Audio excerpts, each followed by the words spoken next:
But ma'am कई बार ऐसा होता है कि हर इंसान के लिए जो लेटिंग गो है ये अलग है। इसका टाइम जोन अलग हो सकता है। मेरा सवाल ये है कि क्या ये जेंडर स्पेसिफिक भी है? नहीं, ये इमोशनल स्पेसिफिक है। ओके। कोई मेंटली बहुत स्ट्रांग होता है, कोई मेंटली थोड़ा सा in the sense come strong नहीं बोलेंगे, पर ये बोलेंगे कि बहुत भावुक होता है। और ज्योति मैम, जितना आपने मतलब ये बताया ब्रेकअप वाली चीज़, हम भी अपने फ्रेंड्स वगैरह में जब कभी ऐसी सिचुएशन आती है तो हम लोग ये बोलते हैं कि लेट गो करके हो जाएगा, बट वो तरीका नहीं पता लग पाता है कि कैसे होगा। तो तरीका के लिए हम काउंसलर्स बैठे हैं ना। एग्जैक्टली। मैं ये नहीं कह रही काउंसलिंग कराना बहुत ज़रूरी है, काउंसलिंग ज़रूरी है, बट घर में भी आपका माहौल कैसा बनाया हुआ है ये बहुत ज़रूरी है। ज्योति मैम, कई बार आजकल की जनरेशन में हमने ऐसा देखा है कि वो फेक हैप्पीनेस क्रिएट कर रही है। वो अंदर से परेशान होते हैं, लेकिन एक्टिंग के लिए अपने कॉर्पोरेट कल्चर की बात करें, माँ बाप से करें, वो स्माइल दे देंगे लेकिन वो अंदर से परेशान रहते हैं। ऐसे हमने बहुत सारी लेडीज़ के साथ भी, आपने जो अभी रिसेंट एग्जांपल बताया उसमें भी हमने देखा है। ये तो गलत है ना? गलत क्या है, समाज ऐसा है। देखिए, आपने कहा फेक स्माइल, लोग ही पूरे फेक हैं। स्माइल तो बात छोड़ दीजिए। जैसे कहते हैं ना, आप ऐसी भीड़ के साथ रहते हैं जिनके जबान पर तो मिठास होती है, पर जबान पर तो मिठास है, पर दिल में पूरी उनकी नफरत है। कई बार ऐसी चीज़ें होती है कि चाह के भी लेट गो नहीं कर सकते। एक्स्ट्रा मैरिटल अफेयर था, किसी का मिसकैरेज हो गया, या किसी और की लाइफ में ऐसे इंसिडेंट आए जो लेट गो नहीं हो पाते। ऐसे चीज़ों को आप किस तरीके से काउंसलिंग करते हैं? देखिए, जैसे मिसकैरेज है, वो तो वाकई में किसी लेडी के लिए बहुत बड़ा एक ट्रॉमा है जी। बट फिर ये भी सोचना चाहिए, क्या पता ये बच्चा नॉर्मल नहीं पैदा हो रहा होगा, क्या पता इतने सेंसेस का नहीं हो, इतना या फिजिकली फिट नहीं था तो भगवान ने से नहीं लाया धरती पर। Hello, hi, good morning everyone, this side Ayush D Gupta. I hope आप सभी बहुत अच्छे होंगे। आज हमारे पॉडकास्ट का जो टॉपिक है, आप सभी जानते हैं, हमारे पॉडकास्ट का उद्देश्य ये रहता है कि हम ऐसे टॉपिक के बारे में बात करें जिनसे आपका दिमाग ब्रॉडन हो और आपके दिल को अच्छे लगे। आज हम बात करेंगे काउंसलिंग के बारे में। काउंसलिंग क्या होती है, काउंसलिंग किस तरीके से की जाती है, आज की मेंटल हेल्थ को लेके हम बात कर लेते हैं, कितना इम्पैक्ट कर रही है सोसाइटी को, बहुत सारी चीज़ों को, लेटिंग गो के बारे में हम बात कर सकते हैं कि लेटिंग गो क्या होता है, क्यों ज़रूरी होता है। इस चीज़ के लिए आज हमारे साथ बहुत फेमस हमारे साथ गेस्ट मौजूद हैं। हमारे साथ मौजूद हैं Mrs Jyoti Jain ji. Thank you so much ma'am for coming to the podcast. आज हमारी ऑडियंस को लेटिंग गो से लेके, थेरेपी से लेके, काउंसलिंग तक सब कुछ आप बताने वाले हैं। क्या हम बात करेंगे आज मैम? आज लेटिंग गो क्यों जरूरी है, लेटिंग गो क्यों करनी चाहिए जी, फॉरगिव करना चाहिए या फॉरगेट करना चाहिए, पास्ट ट्रॉमास को कैसे डिलीट करना चाहिए अपनी लाइफ से, अपने न्यू अपॉर्चुनिटीज को कैसे खोलना चाहिए, नए रास्ते कैसे ओपन होने चाहिए, सब उनके बारे में बातें करेंगे। ठीक है, thank you so much ma'am. So पूरा पॉडकास्ट देखिएगा। ऑनेस्टली इस पॉडकास्ट में ऐसे बहुत सारे सवाल हैं जो पर्सनल थे, आप लोगों ने over the period of time पूछे भी, तो पूरा पॉडकास्ट देखें एंड मिलते हैं पॉडकास्ट के बाद। अब लेटिंग गो की आप बहुत बात करते हैं, हमने आपके वीडियो में देखा है, आपके सोशल मीडिया पे देखा है, बूम करते रहते हैं सोशल मीडिया पे भी। Congratulations for that as well. Thank you. आप क्यों करना चाहिए letting go ma'am? For personal growth. Okay. Letting go क्या है, पहले तो हम जरा सा ये समझ लेते हैं। जिससे भी आप कभी बात करेंगे अपने दुख की, आपको एक ही चीज बोली जाती है, अरे छोड़ो ना। इज इट दैट इजी कि छोड़ो ना? अभी किसी का ब्रेकअप हो गया, किसी का 5-6 साल से रिलेशनशिप में है कोई लड़का या लड़की, अचानक for any of the reason breakup हो गया, डू यू थिंक कि उसको अगर हम ये कहेंगे अरे छोड़ो ना आगे बढ़ो, will it be easy for that person? Because वहां पर उसने अपना टाइम इन्वेस्ट किया है, इमोशंस इन्वेस्ट किए हैं, मनी तो छोड़ दीजिए, मनी की बात तो, इमोशंस और टाइम जो किसी ने आपको दिए हैं उसके साथ आपने फ्यूचर इमेजिन किया है, और फिर ब्रेकअप होता है। इट्स वेरी हर्टफुल कि हमारा ये किसी का कहना कि छोड़ो, this means we are not understanding that person's feeling. Exactly. तो लेटिंग गो तो करना चाहिए क्योंकि आपको आगे बढ़ना है। तो लेटिंग गो का मतलब ये कि फॉरगिव करके आप आगे बढ़ जाओ, और फॉरगिव आपको करना पड़ेगा। रीजन बिहाइंड इट, अगर आप उसी चीज में लूप में घूमते रहोगे तो that will hamper your mental health. You will go in depression, you will go in the state which you yourself will not like. Exactly. तो ये है इसमें, that's why letting go is very necessary. But ma'am कई बार ऐसा होता है कि हर इंसान के लिए जो लेटिंग गो है ये अलग है। इसका टाइम जोन अलग हो सकता है। मेरा सवाल ये है कि क्या ये जेंडर स्पेसिफिक भी है? नहीं, ये इमोशनल स्पेसिफिक है। Okay. कोई मेंटली बहुत स्ट्रांग होता है, कोई मेंटली थोड़ा सा in the sense come strong नहीं बोलेंगे, पर ये बोलेंगे कि बहुत भावुक होता है, तो उसके लिए लेटिंग गो करना डिफिकल्ट होता है क्योंकि वो बहुत भावुक है। वो हर वक्त हर चीज को दिल से लगाता है। एग्जैक्टली। जो थोड़ा मेंटली स्ट्रांग होता है वो जानता है कि मुझे इस सिचुएशन से कैसे बाहर निकलना है। सिचुएशन वही होती है, पर थोड़ा सोचने का डिफरेंट हो जाता है। अभी किसी, जैसे मैंने ब्रेकअप की बात की आपसे, या एक रिलेशन की बात करते हैं, घर में मदर फादर की बात करते हैं, बच्चों की बात करते हैं। अभी कोई बच्चा उतना से सक्सेसफुल नहीं हुआ जितना पेरेंट्स ने सोचा था, तो उनके लिए वो भी मुश्किल हो जाता है, सो लेट गो नहीं कर पाते कि। और मिडिल क्लास घरों में तो आई थिंक पेरेंट्स अपना 100% तन मन धन तीनों लगा देते हैं, फिर भी चीजें, और वो चीज नहीं मिलती जिस चीज को वो चाह रहे थे, या बच्चा किसी गलत राह पे चला जाता है, गलत संगत में चला जाता है, तो उनके लिए लेटिंग गो करना आसान नहीं है। अब उनको कोई पेरेंट्स को बोले अरे छोड़ो ना, लेट गो करो, is it easy for them? तो वो नहीं होगा, तो उनको अपनी पूरी आइडेंटिटी ही चेंज करनी पड़ेगी टू एक्सेप्ट दैट थिंग। उनको लगेगा ठीक है जमाना ऐसा है, फिर उनको उनकी काउंसलिंग की जाएगी कि आप इस तरह एक्सेप्ट करो, या उस बच्चे की जाएगी कि आप थोड़ा सा आप ठीक करो अपने आप को, तो वो फिर चीजें ठीक होती हैं।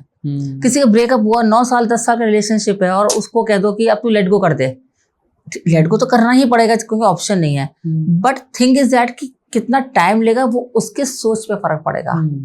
तो बारिश तेज हो रही है वो आप नहीं रोक पाओगे, पर अम्ब्रेला यूज करोगे वो आप कर पाओगे। Exactly, that is a thing कि आपका ब्रेकअप हुआ वो आप नहीं रोक पाए, बट आपको कितना जल्दी उसको ऊपर अपने को कवर करना है वो आपको देखना पड़ेगा।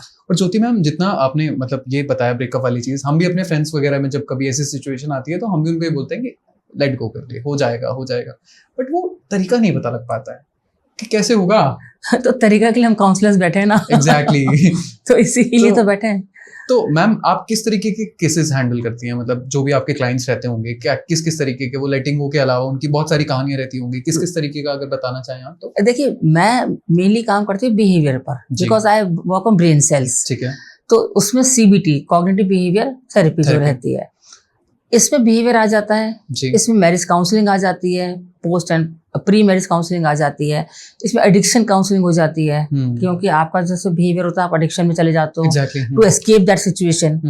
पेरेंटिंग काउंसलिंग आ जाती है। तो पॉइंट तो एक बेसिक तो हेडिंग तो वही है CBT, उसके जो सब पॉइंट्स है वो सारे ही होते हैं। अब किसी का, जैसे आपने अभी बोला कि पेरेंट्स कभी कभी बच्चे को नहीं समझ पाते, कोई चाइल्डहुड ट्रॉमा बन जाता है उसका, अब वो लेट गो नहीं कर पा रहा है वो बच्चा अपने चाइल्डहुड ट्रॉमा को, उसका फिर वो आइडेंटिटी बिहेवियर वैसे बन जाता है व्हेन ही बिकम्स अडल्ट। किसी ने उसके लुक्स को बहुत बचपन में बुली किया, किसी ने उसकी पढ़ाई को लेके किया, किसी ने उसकी माइंड को लेके तो बेवकूफ है, इसको तो कुछ नहीं आता। अब वो सुनते सुनते इतना ग्रजेस में आ जाता है, इतना पेन में आ जाता है कि वो एक उस मोड पे आ जाता है कि मैं बदला लूंगा अब। जब वो बड़ा होता है वो हर सक्सेसफुल से नफरत करता है, क्योंकि बचपन से उसको ये बता दिया गया कि तुम कुछ नहीं कर पाओगे। तो यहाँ पर बचपन की जो बात हम कर रहे हैं, parents should be very careful while saying anything कि हमने तो ऐसे कह दिया था, हमारे इंटेंशन नहीं थे। नहीं, बच्चा का छोटा सा माइंड है, वो हर चीज सुन रहा है। और मैम, सिर्फ पेरेंट्स का नहीं, मुझे ऐसा लगता है टीचर्स का भी कई बार रोल बहुत बड़ा रोल है, क्योंकि टीचर्स अगर ठीक से नहीं समझाते तो फिर वो चीज कि तुझे तो मैथ लेनी चाहिए, तुझे तो मैथ नहीं लेनी चाहिए थी, आर्ट में लेना चाहिए था, ये क्रिकेट नहीं खेलना चाहिए, नहीं खेलना चाहिए। मेरे पास एक केस आया था एक बच्चे का, टीनेजर था वो, 14-15 साल का बच्चा। तो वो मतलब परेशान ही था, उसकी मदर ने बोला कि इसको पढ़ाई 10th स्टैंडर्ड में था, आई थिंक 14-15 ईयर्स का ही था। तो ही वाज नॉट, वो एग्जाम देने के लिए रेडी नहीं था बोर्ड्स के, कि मैं नहीं दे रहा एग्जाम्स। तो फिर काउंसलिंग का किसी ने उनको सजेस्ट किया कि आप काउंसलर से डिस्कस करिए क्या रीजन हो रहा है। आप मानिए कि उसके पास इतनी कंप्लेंट्स थी अगेंस्ट द टीचर कि मैंने उनकी मदर को बुला के बोला कि प्लीज एक मीटिंग करिए parents, as a parent teacher के साथ में, प्रिंसिपल को इन्वॉल्व करिएगा, और उस बच्चे का जो नेगेटिव माइंडसेट हो गया है, क्योंकि देखिए टीचर ने आई थिंक इंटेंशनली उस बच्चे को हर्ट नहीं करना चाहा होगा। कोई टीचर्स पे 40 बच्चे क्लास में होते हैं तो वो भी सबके साथ नहीं इतना कोप अप कर पाती है तेजी से। अब वो बच्चा स्लो लर्नर था तो उसको बोला कि तुम साइड में बैठ जाओ, तुम जल्दी जल्दी नहीं लिख पाओगे, तुम उसकी कॉपी मांग लेना। तो उसको ऐसा लगा कि I am not the same as these children. वो ऐसी वाली फीलिंग उसको आ गई, अलग लगना, अलग वो नेगेटिव में जाता चला गया। फिर उसको लगा मैं फेल हो जाऊंगा, जब बोर्ड का एग्जाम आएगा मेरे पेरेंट्स सफर करेंगे, उनको खराब लगेगा। तो उसकी खैर आइडेंटिटी पे काम किया, बहुत कुछ किया। इसलिए मैं हमेशा बोलती हूँ बीइंग टीचर्स, बीइंग पेरेंट्स। अभी क्या कंडीशन है उस बच्चे की?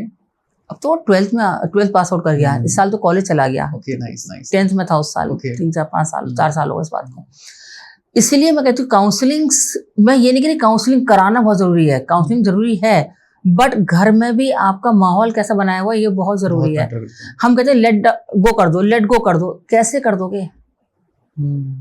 जैसे देखिए अब ये जो बात चल रही है, घर में लेडीज होती हैं, है ना, और जब वो शादियों की आती हैं तो उनके साथ मिसबिहेव होता है। मैं ये सोचती हूँ चलो जिन्होंने मिसबिहेव किया उनके साथ इन लॉज ने शायद इंटेंशनली नहीं किया होगा, उनका नेचर ही ऐसा था, इसको चलो हम उसको पॉजिटिवली लेते हैं। आप ठीक थे, आपका बिहेवियर ऐसा ही था, आप उसको डाउन करते थे, आप उसको कमेंट करते थे, आप उसको टॉन्ट करते थे, वॉट एवर, पर उसका जो एक मेंटल हेल्थ थी वो कितनी हैम्पर हो गई। और एक समय ऐसा आता है कि उसको, उस लेडी को सारे घर वालों से नफरत हो जाती है, और तब उसको समझाया जाता है कि नहीं बेटा आप समझदार हो, आप थोड़ा सा एडजस्ट करके चलो। फिर जो ये ज्ञान दे रहे होते हैं उसको उससे भी नफरत हो जाती है। ट्रू, बिल्कुल, बहुत वैलिड पॉइंट कहा, ठीक है ना। तो अब आप सोचिए कि अब जब मैं मेंटल हेल्थ की बात कर रही हूँ, मेरे पास जो मैरिज काउंसलिंग्स आती हैं, मेरे दिमाग में एक केस ही चल रहा है, इसलिए मैं आपको बोल रही हूँ ये चीज कि उस लेडी की जो मेंटल हेल्थ की धज्जियां उड़ी स्टार्टिंग से, डे 1 से, क्योंकि ओवरनाइट एक्सपेक्ट किया जाता है कि अब ये लड़की शादी होकर आई है, अभी सर्व गुण संपन्न हो गई, बिल्कुल ओवरनाइट। जो लड़की एक दिन पहले एक अल्लड़ लड़की थी घर की, कि अरे बच्ची है, वो ओवरनाइट कैसे आपके हिसाब से एडजस्ट हो सकती है? तो थोड़ा सा, क्योंकि ये अब फिर हम लोग मजाक बनाते हैं, अरे शादी को तो 40 साल हो गए, अपन की तो वही स्टोरी चलती रहती है। इसलिए चलती है, वो कभी हील ही नहीं हुई वो स्टोरी, किसी ने उनको पैम्पर ही नहीं किया, किसी ने उनको समझा ही नहीं कभी भी। दैट्स वाई आपने देखा होगा जो 80s की शादी की लेडीज है या 90s की शादी की लेडीज है, वो आज भी परेशान रहती हैं, अपनी पुरानी बात आज भी करती रहती हैं। कई सालों पुरानी बात याद आ जाती है, 40 साल पुरानी, 30 साल पुरानी, वो आज भी करती हैं। जब आपने कभी हील ही नहीं किया उस वुंड को, उस जख्म को, तो वो तो रोज कुरेद के ही अपने आप को सेटिस्फाई करती है। क्योंकि आज भी जब वो बोलती हैं, जैसे सबके बच्चे बड़े हो गए हैं, उनकी भी बहुएं आ गई हैं, तो 80s में शादी हुई तो ऑब्वियसली बहुएं उनकी भी आ गई हैं, वो उनसे भी कह रही होती। और उस सिचुएशन में क्या होता है ना कि वो बहू से अपने आप कंपेयर करती हैं। That's why they become a very rigid सास इन द हाउस। वो लूप हो जाता है। यस, कि मैंने तो अपने जीवन में इतना दुख सहा, हाउ शी कैन एंजॉय। वो कहीं ना कहीं एक एनिमिटी बन जाती है लेडी टू लेडी वाली। ये सब साइकोलॉजी है। तभी मैं बोलती हूँ कि कोई गलत नहीं है, अपने पॉइंट में सब सही है। They everybody wants to be healed. किसी का जो ट्रॉमा है, किसी के कोई प्रॉब्लम है, तो ये कहना छोड़ो पुरानी बातें, पुरानी हुई नहीं कभी, क्योंकि एवरी टाइम कुछ नया होता जाता है। बिल्कुल। तो उसको पुरानी करने के लिए you have to get it healed. कोई भी जख्म को अगर आप हील नहीं करोगे वो तो और गहरा होता जाएगा ना। वही होता है हर रिश्ते में। मैं ओनली सास बहू की वो बात एकदम चली तो मैंने बोला, वरना हर रिश्ते में यही है। नॉट ओनली सास बहू, हस्बैंड वाइफ का रिलेशन हो, बहन भाई का रिलेशन हो, जैसे ही चीजें खराब होने लगे हैं, start healing it. You talk among yourself or you talk to the external like counselors, but you should heal. This I always suggest. और कई बार ऐसा होता है कि अगर आप हील नहीं कर सकते उसको सुन लो। That is not healing only. That is not healing only. मतलब उसको बस समझा दो कि मे बी शायद ठीक है। कभी बंदा ज्ञान सुनना नहीं चाहता, अपने आप को ये चाहता है कि मुझे कोई सुने। मेरे काउंसलिंग्स में यही होता है, जब कोई आता है आप मानेंगे 5, 7, 10 सेशन चलते रहते हैं वर्बल काउंसलिंग के, और इतना कुछ निकल के आता है बचपन से यंग एज तक, अब तक वो रो के सारी बात अपनी निकालती हैं। उसके बाद we start the real work what I do on brain cell. मैं कहती अब समझ में आ गया, आप अपना ये जो रूम है दिमाग का वो सब खाली करो और नया डालने के लिए आप रेडी करो। अभी किसी के पिछले हफ्ते ही किसी की थी लेडी की मैंने, ठीक है, तो उनकी वही प्रॉब्लम चल रही थी। बहुत बचपन से ट्रॉमा थे, बहुत सारे ट्रॉमा थे बचपन के, फिर शादी बात तो और भी हॉरिबल सिचुएशन बन गई, क्योंकि इन लॉज भी बहुत खराब थे, मतलब मिले। अब खराब उनके हिसाब से थे, इन लॉज के हिसाब से तो वो ठीक ही होंगे, बिल्कुल ठीक है ना, एवरी पार्टी इज करेक्ट। उनको मैंने एक ही बात बोला, दिवाली की सफाई शुरू कर दी आपने? कहते हैं हाँ कर दी। तो मैंने कहा बस आज से ब्रेन की सफाई शुरू कर दो। अगर आप दिवाली की सफाई क्यों कर रहे हो कि कचरा निकालो और नया सामान लाएंगे हम, सेम विद द ब्रेन। कचरा निकालोगे तो नया थॉट आएगा जो आपको आगे लेके जाएगा, वरना उसी लूप में घूमते रहोगे, वर्लपूल खेलते रहोगे अंदर ही अंदर। कम आउट ऑफ दैट लूप। तब उनको समझ में आया, कहते मैम ऐसे कैसे छोड़ दूं, हस्बैंड भी नहीं सुनते, बच्चे भी बड़े हो गए। मैं कहा सबको छोड़ो, आपको सुनाना क्यों है? You grow, once you grow you will do wonders. और आप मानेंगे नहीं आयुष जी, उस लेडी के 1 या 2 सेशन में ही she started her own cloud kitchen. 1-2 session के बाद ही? 2 सेशन के बाद मैंने उनसे एक ही चीज बोला, फाइनेंशियली इंडिपेंडेंट हो जाओ बस। वाओ। मैंने उनको तो बोली कि मुझे ज्यादा कुछ आता ही नहीं है। मैं कहा कुछ तो आता होगा। कहती मैं बहुत अच्छा खाना बनाती हूँ। मैं कहा बस हो गया काम शुरू आपका। अमेजिंग। मैंने कहा आप सोसाइटी में रहते हो, किसी सोसाइटी में रहती थी वो, मैंने कहा आप डालो उसमें, आज ही जाके डालो एक पैम्फलेट, बच्चे को फोन करो। उनके बच्चे को मैंने फोन किया उनके सामने, मैंने कहा आपकी मम्मा को जो जो बनाना आता है एक पैम्फलेट भेजो अभी बना के और मुझे भेजो, शेयर करो। तो उस बच्चे ने जल्दी से कंप्यूटर बनाया, द वेरी डे उन्होंने फ्लोट कर दिया अपनी सोसाइटी में। और आप सोचिए चाहे एक उन पे ऑर्डर आया होगा, पर उन पे ऑर्डर आ गया था। वाओ। 1-2 सेशन में ही उन्होंने बोला कि जो सालों से मेरे दिमाग में भी नहीं आया, मैं तो फ्यूटाइल जाता था, रोज खाना बनाना, रोज बकवास सुनना, रोज पुरानी बातें याद करना, रोज रोना, मेरा तो रोज सेम रूटीन चलता था। और आज आप मानेंगे नहीं, द लेडी, अगर आप कभी बात कराओगे ना, आप कहोगे कि ऐसा लगता है जैसे कहीं से गॉड सेंट एंजल बन के मैं उनकी लाइफ में चली गई। उन्होंने बोला मुझे you have come like a god sent angel in my life. तो बहुत अच्छा लगता होगा जब ऐसे यस।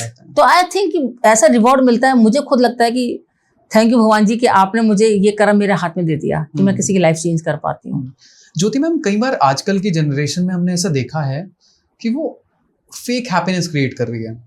वो अंदर से परेशान होते हैं, लेकिन एक्टिंग के लिए, अपने कॉर्पोरेट कल्चर की बात करें, माँ बाप से करें, वो स्माइल दे देंगे लेकिन वो अंदर से परेशान रहते हैं। ऐसे हमने बहुत सारी लेडीज के साथ भी, आपने जो अभी रिसेंट एग्जांपल बताया उसमें भी हमने देखा है। ये तो गलत है ना? गलत क्या है, समाज ऐसा है। देखिए आपने कहा फेक स्माइल, लोग ही पूरे फेक है। स्माइल तो बात छोड़ दीजिए। जैसे कहते हैं ना, आप ऐसी भीड़ के साथ रहते हैं जिनके जबान पर तो मिठास होती है, पर जबान पर तो मिठास है, पर दिल में पूरी उनकी नफरत है। तो जब ऐसे लोगों के साथ रहोगे तो आपको फेक बनना ही पड़ता है। पर मुझे ऐसा लगता है कि it's better to be alone than to be with the fake people. Exactly. मुझे पर्सनली हमेशा ऐसा लगता है, be with the good books, be with other company, be with other things. बहुत सारी चीजें हैं। आपको भीड़ में क्यों जाना है जिस भीड़ में आपका ऑरा मीट नहीं करता या आपका एनर्जी मीट नहीं करती है। बिल्कुल। आपकी एनर्जी ड्रेन आउट होती है। पहले आप उस भीड़ में जाते हैं, फेक लोगों की भीड़ में, उसके बाद आप घर आके रोते हैं। या ऑफिस की पार्टीज में भी आप देखते हो, ऑफिस में बहुत चलता है आपका पॉलिटिक्स बाजी चलती है। तो आपको क्यों ही ऐसी जगह पे जाना है? आप भी एक फेक स्माइल मारिए, प्लास्टिक स्माइल मारिए और घर आ जाइए। Why want to sit and chat and chit chat with those people who's letting you down? कि बहुत लोगों की आपको आदत भी होती है कि जहां आपकी प्रेजेंस उनकी प्रेजेंस को नलिफाई करती रहती है, तो वो आपकी प्रेजेंस को डाउन करते हैं। आप कभी भी नोटिस करिए। ज्योति मैम, बहुत टफ नहीं हो जाता है ये चीजें? लाइक अगर हम कॉर्पोरेट कल्चर की बात करें, पॉलिटिक्स, सबको पता है कि पॉलिटिक्स चलती रहती है। आप अगर उस डिस्कशन का पार्ट नहीं बने तो भी दिक्कत है, बन गए तो दिमाग परेशान हो जाता है। हैंडल कैसे करें? इसीलिए तो मैं आपको बोल रही हूँ ना कि जो आप नहीं कर सकते, देखिए आप तब तक किसी की जरूरत है जब तक आपको किसी की जरूरत है। आप तभी तक किसी की जरूरत है जब तक आपकी किसी को जरूरत है। तो अगर आप कोई बहुत आपको लग रहा है कि मुझसे बहुत प्रेम से बात कर रहा है, तो पहले ये एनालाइज करिए कि क्या मैं इसकी कहीं जरूरत हूं। 99.9% आपको आंसर यस आएगा। अगर आपके 4 लड़के बैठे हैं, आपने कॉर्पोरेट की बात करी जी, कोई एक है जो बहुत पॉलिटिक्स जानता है माइंड में, आप देखोगे अगर आपसे कोई जरूरत है, वो आपसे बहुत प्रेम से बात कर रहा है, पर दूसरे बंदे से बहुत रूडली बात कर रहा है। आप ये मत सोचिए कि ये बंदा बहुत अच्छा है, मुझसे बहुत अच्छे से बात कर रहा है। स्टार्ट एनालाइजिंग हिज और हर बिहेवियर कि मेरे से अच्छे से बात कर रहा है, फिर इससे क्यों नहीं कर रहा। दिस मीन्स क्या मेरे से कुछ काम है इसको, क्या मैं इसकी किसी जरूरत का एक पावर दे रहा हूँ उसे कहीं पर उसकी जरूरत में। If the maximum time will get the answer yes. तो उससे उसको कोई मतलब नहीं है, इसलिए उसको लेट डाउन भी कर रहा है, इसलिए उसकी इंसल्ट भी कर रहा है, इग्नोर भी कर रहा है, एंड ही और शी इज ट्राइंग कि मुझे तो कुछ पता ही नहीं क्या हो रहा है। क्योंकि वो सबसे ज्यादा सेफ जोन में, एक जो नार्सिसिस्ट पर्सनालिटी जो हम बोलते हैं, वो टाइप की पर्सनालिटी होती है उन लोगों की कि वो सब कुछ करके भी अपना विक्टिम कार्ड खेल जाते हैं। कि मैं बेचारा, मैं तो कभी कुछ करता ही नहीं हूँ। बाकी उसे एक्सपेक्ट करते हैं कि आके सॉरी बोले। यस, वो होता है कि वो इस तरह से रोना धोना करते हैं कि हमारे तो कितना ही इंसल्ट हो गई, कितनी हो गई, और वो आपके खिलाफ 4 लोगों को अपने साथ भी रखेंगे हमेशा, चाहे उनकी आपस में नहीं बनती होगी, पर आपके खिलाफ खड़े करने के लिए हमेशा 4 लोगों को साथ रखेंगे, क्योंकि उनको लगता है कि मैं अकेला नहीं पड़ जाऊं, क्योंकि मैं तो गलत हूं। Somewhere that person knows, because you can't bluff yourself. You can bluff the whole world, जो हम कहते हैं. Exactly. ज्योति मैम, अगला सवाल मेरा ये है आपसे कि आजकल ये वर्ड बहुत फेमस है नार्सिसिस्ट, एंड मैं आपसे जानना चाहता हूँ कि हमें कैसे पता करें, हम किस तरीके से पता कर सकते हैं कि सामने वाला इंसान, चाहे वो रिलेशनशिप की बात करें, फ्रेंडशिप की बात करें, घर में परिवार में बात करें, कि सामने वाला बंदा नार्सिसिस्ट है. बहुत अच्छा क्वेश्चन पूछा आपने आयुष. और नार्सिसिस्ट पर्सनैलिटी आई थिंक बहुत लोगों की है और हम इसमें फंसे हुए हैं. बिल्कुल. इसको कैसे पहचाने, ये बहुत अच्छी बात है. मैं आपको एक साइकोलॉजिकल इसका बताती हूँ कैसे है. नार्सिसिस्ट बंदे की एक सबसे बड़ी पहचान ये होती है कि आपको कंट्रोल करना चाहेगा. एग्जैक्टली. लव बॉम्बिंग करेगा, पहले आपको खुद गिफ्ट देगा, आपको आपके हिसाब से आपको कंट्रोल करेगा. मतलब आपसे कहेगा उससे दोस्ती छोड़ दे, वो अच्छा नहीं है, उसके पास मत जा, वो अच्छा नहीं है. पहले वो आपको लोगों से अलग करेगा. जब आप सबसे आप अलग करता जाएगा, एक दिन वो आपसे झगड़ा कर लेगा और you will be left alone now. Exactly. फिर जब आप उससे किसी से नहीं मिलोगे, वही बंदा जाके लोगों को बोलेगा कि आयुष को क्या हो गया, आजकल मिलता ही नहीं किसी से. बिल्कुल. You agree with that? Agree. पहले उसी ने सारा खेल रचा और उसके बाद वही आपको लोगों के सामने कह रहा है ये इसको क्या हो गया, एटीट्यूड बहुत आ गया क्या, या इसको हो क्या गया है. अरे होगा अपने को क्या मतलब उसने लोगों के सामने आपकी इमेज भी डाउन कर दी और ये भी कह दिया हमें क्या मतलब चले मत जाना उससे पूछने के लिए. बिल्कुल. ये इतना बड़ा खेल है. देखिए, जिसने आप नार्सिसिस्ट को समझ गए, आप 90% जंग जीत लोगे अपनी लाइफ की डिप्रेशन से बचने की. बिल्कुल. डिप्रेशन लोग जाते ही इसलिए हैं क्योंकि नार्सिसिस्ट बंदा क्या होता है, अपने को बहुत ऊपर रखता है हमेशा, एवरी टाइम. और बाद में कहेगा मैंने तो कुछ नहीं किया था, वो तो उसने कहा था इसलिए मैंने किया था, मैंने कुछ नहीं किया. तो अपने को सेफ जोन में ले आया और जिसका नाम ले रहा है वो इतना स्ट्रांग बंदा है ही नहीं जो रिटेलिएट कर पाए. एग्जैक्टली. क्योंकि वो वीक बन चुका है. तो इसलिए जो नार्सिसिज्म का जो पॉइंट है ना, वो इतना डेंजरस है. I think we should really work on that and हम सबको समझना चाहिए कि इसके ट्रेड्स क्या होते हैं नार्सिसिज्म के. ठीक है. अगर आपको 5 ट्रेड्स बताने हो तो क्या ट्रेड्स होंगे नार्सिसिस्ट के लिए? नार्सिसिस्ट जो होते हैं ओवर कंट्रोलिंग होते हैं. बहुत ज्यादा आपको प्रेम दिखाएंगे स्टार्टिंग में, उस प्रेम के बाद खुद अलग हो जाएंगे और आपको अकेला छोड़ देंगे. लोगों के सामने आपको डिफेम करेंगे, पर ये लोगों को रियलाइज नहीं होगा कि आप डिफेम हो रहे हो. आपको तो पता चल रहा है कि मुझे डिफेम कर रहा है ये बंदा, पर लोगों को नहीं लगेगा वो डिफेम कर रहा है. जैसे सपोज आपको पास बहुत कर्जा हो गया, वो ये नहीं कहेगा पता आयुष कर्जे में चला गया, अरे बेचारा बहुत परेशान है आजकल, बहुत कर्जे में है. बेचारा भी बता दिया कि मैं तो कंसर्न हूँ उसके लिए, इसलिए मैंने ये बात करी है, पर लोगों के सामने बता दिया कि उसकी हालत अच्छी नहीं है, तो लोग आपको उसी नजर से देखने लगे अब. तो ये वाले जो ट्रेड्स हैं इस टाइप के कि बहुत लव बॉम्बिंग होते हैं, आपको गिल्ट में डालते रहेंगे. सपोज आपने उनको हलो करा, उसने आपको हलो नहीं करा, आपने बोला तूने हलो नहीं करा मुझे, अरे मैंने तो किया था तुमने ध्यान नहीं दिया. वो आप ही को क्वेश्चन मार्क में डाल देंगे. अच्छा मैंने ध्यान नहीं दिया था. एक सिंपल सी बात है. और कोई भी एवरेज इंसान सोचेगा हाँ शायद नहीं दिया होगा. धीरे धीरे आपको खुद को सेल्फ डाउट में डालते चले जाते हैं. आपने बोला कि यार मैंने तुमको पार्टी में बुलाया था, तुम आए नहीं, और यार मैंने तो मैसेज देखा ही नहीं था कि तुमने पर्सनली डाला ही नहीं था. अब बोले डाला तो था यार पर्सनली, फिर आप जाके चेक करोगे. मतलब खुद को ही सेल्फ डाउट में जाते जाओगे धीरे धीरे करके, और द डे विल कम जो आपका सेल्फ एस्टीम, सेल्फ कॉन्फिडेंस की धज्जियां उड़ जाती हैं, और ये उनका मकसद होता है. इसलिए आई ऑलवेज से कि instead of staying with the fake people, अलग रहना ज्यादा अच्छा है. एटलीस्ट आपका मेंटल हेल्थ हैम्पर नहीं होगा. ज्योति मैम, हम बात करते हैं डेमोग्राफिक डिविडेंड की, कि आज की जो जनरेशन है, यंग जनरेशन, वो कल का फ्यूचर है. आज आप देखते हैं कि मेंटल हेल्थ को लेकर कितनी कंडीशन है, सुसाइड के केसेस आते हैं, बाकी बहुत सारे केसेस हमने हाल फिलहाल में देखे हैं. सवाल मेरा ये है कि आने वाली जनरेशन के लिए लेट गो करना कितना ज़रूरी है, फॉरगिवनेस के थ्रू हम कितने सही कर सकते हैं रास्ते पर, और जो आप काउंसलिंग कर रही हो कितनी ज़रूरी है? देखिए, फॉरगिवनेस तो 100% करनी पड़ेगी आपको लेट गो करने के लिए. फॉरगिवनेस का मतलब ये नहीं कि आप छोड़ दें और उनसे रिलेशन को वापस वैसे बना लें. नहीं, आपने लर्निंग करी. जैसे होता है ना, it happened, I learned, now I want peace over pain. मतलब मैंने कुछ हुआ, मैंने लर्न कर लिया, अब भैया मुझे शांति चाहिए, मुझे दोबारा इस पचड़े में नहीं पड़ना.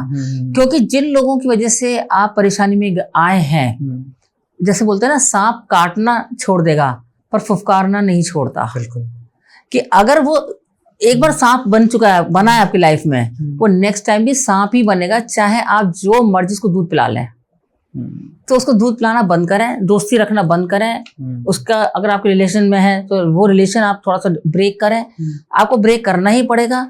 जो हम कहते हैं ना कि फियर ऑफ लूजिंग की वजह से हम चलते रहते हैं हाँ कि अरे जॉब चली जाएगी अगर मैंने इसके खिलाफ बोल दिया तो। ऑफिस में तो यही होता है ना, जनरली लेट गो नहीं कर पाते। आप नार्सिसिस्ट पर्सन को या आप ऐसे लोगों को जो आपको हार्म करता रहता है, आपकी इमेज को हैम्पर करता रहता है, वो हमेशा आप उसके पीछे लगे रहते हैं सोच के कि भाई मैंने अगर उसके खिलाफ बोला तो मेरी जॉब चली जाएगी, फिर मेरा क्या होगा। उस टाइम में हमेशा एक ही चीज बोलती हूँ काउंसलिंग में भी, आप अपने ऊपर भरोसा रखिए। If you have skills, if you have talent, nobody can let down you.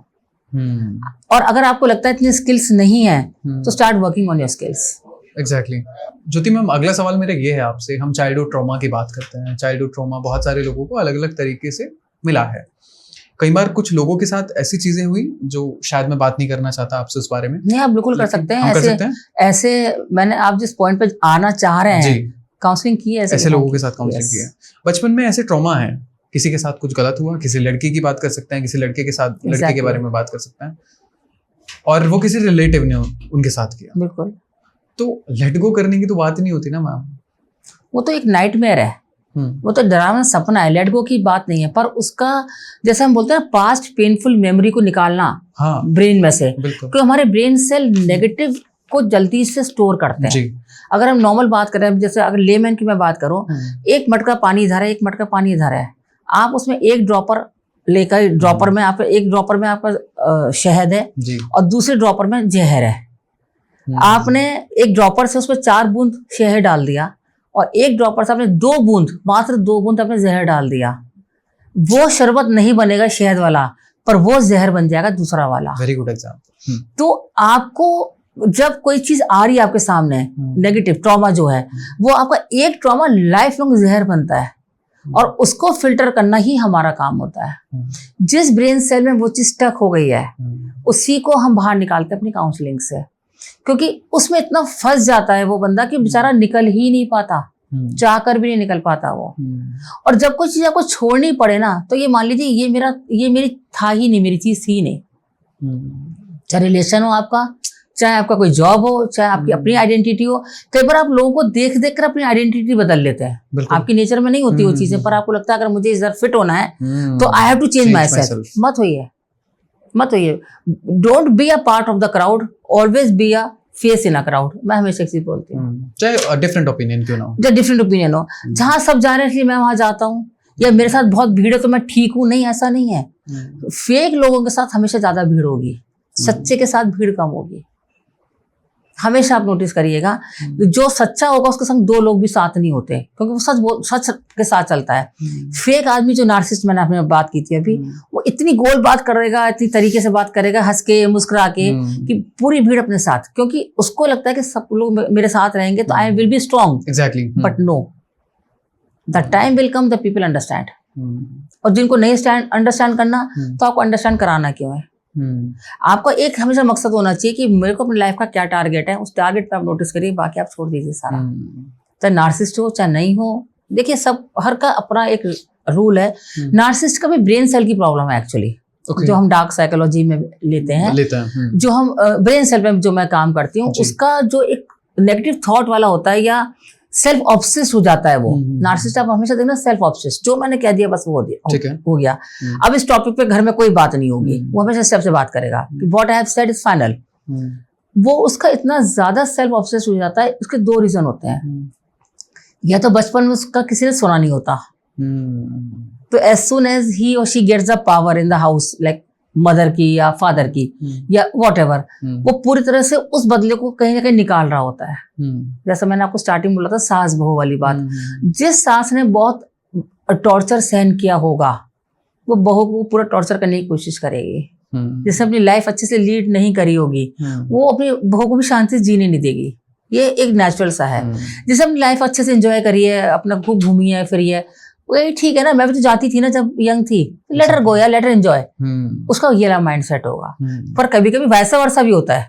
अच्छा, तो ऐसा होता है ना, जैसे किसी की पर्सनैलिटी क्यों खराब होती है बड़ों का, तो बचपन में किसी ने उसको वैलिडेट नहीं किया होता, किसी ने उसको हमेशा इग्नोरेंस मिली है, कुछ मिला है, तो जैसे उसको पावर मिलती है इधर इन द सोसाइटी और इन द ऑफिस और इन द फैमिली, वो उसको पूरी तरीके से वैसे ही डील करता है जैसे उसके साथ बिहेवियर हुआ था, कि लोगों को इग्नोर करना, लोगों से बदतमीजी करना, एकदम किसी कोई कुछ कह देगा तो एकदम से ना घायल शेर की तरह कूद के पड़ेगा कि तुमने मुझे कैसे बोल दिया, ये उस तरीके से होता है।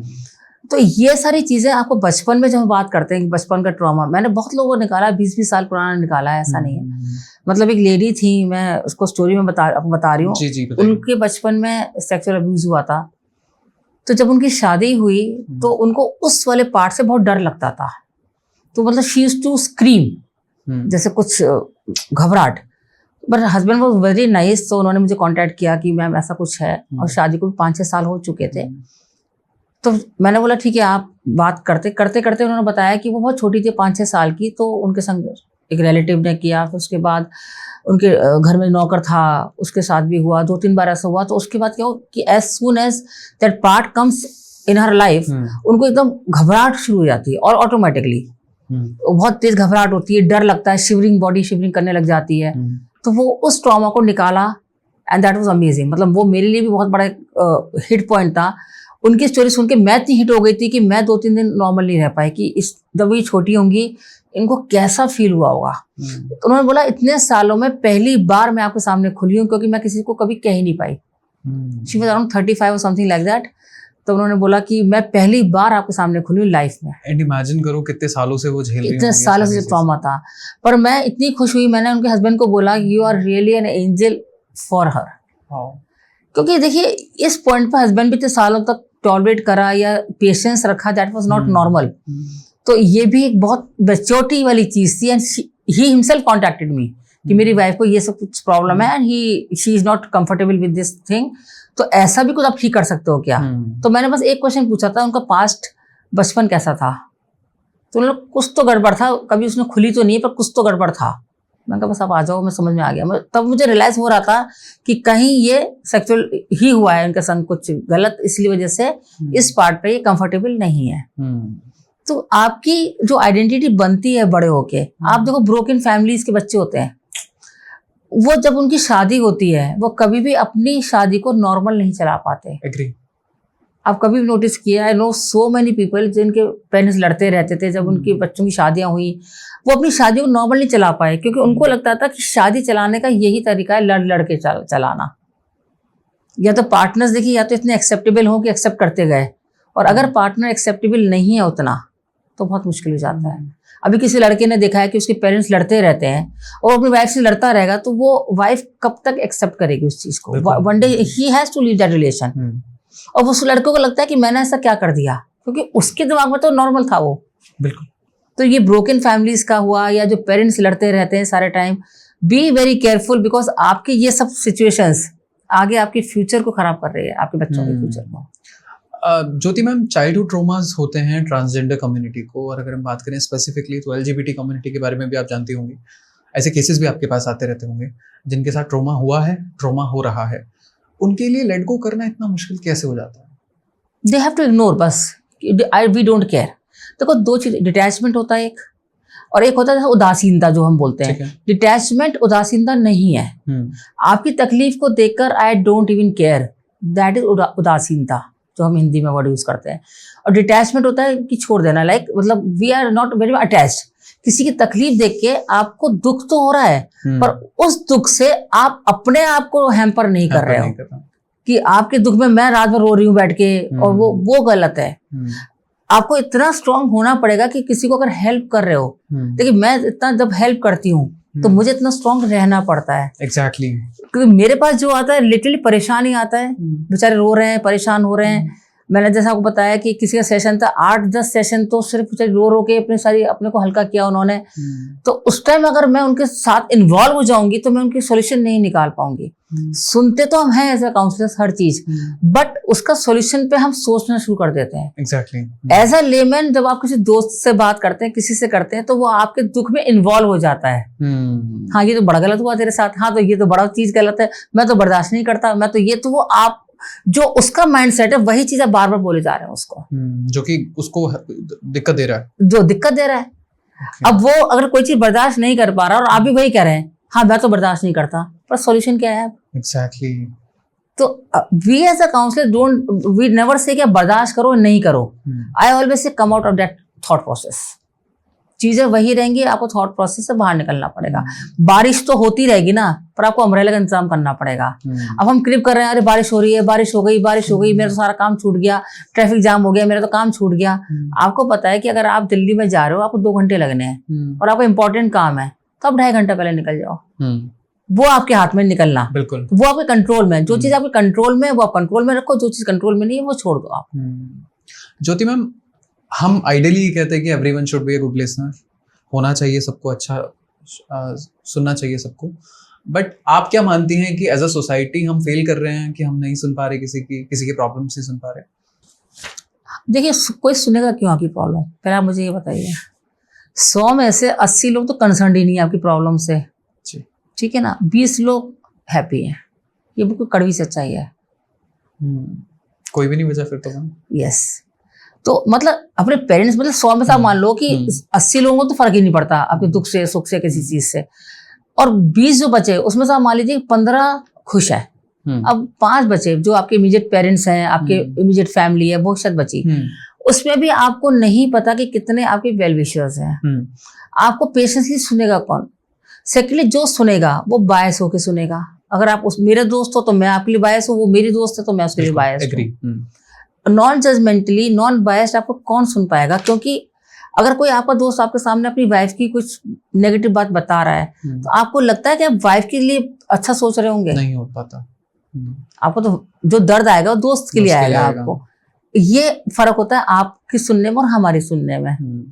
हमारे लिए तो वाइफ भी दोस्त है, हस्बैंड भी दोस्त है, और दोनों ही दोस्त नहीं है उस फॉर्म में। तो हम तो नॉन जजमेंटल एक सेफ स्पेस पर बात करते हैं, और अगले को ये मालूम होता है कि ये मेरी बात इस रूम से बाहर नहीं जाएगी।